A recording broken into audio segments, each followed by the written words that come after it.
You know, a very common question we got here at QuickJack is it okay to drive over my QuickJack frames? Well, I'm here to set the record straight once and for all.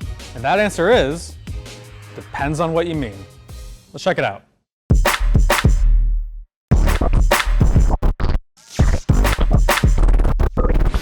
All right, so it makes total sense that this question comes up time and time again.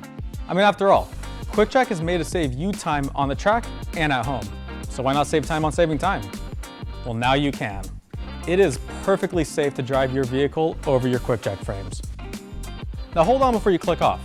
I said over, not on top of. Big difference.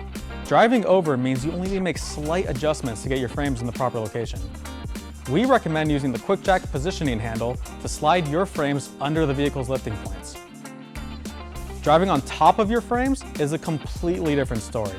It means you could potentially damage your frames and you'll definitely void your warranty. You don't want that, we don't want that, so don't do it.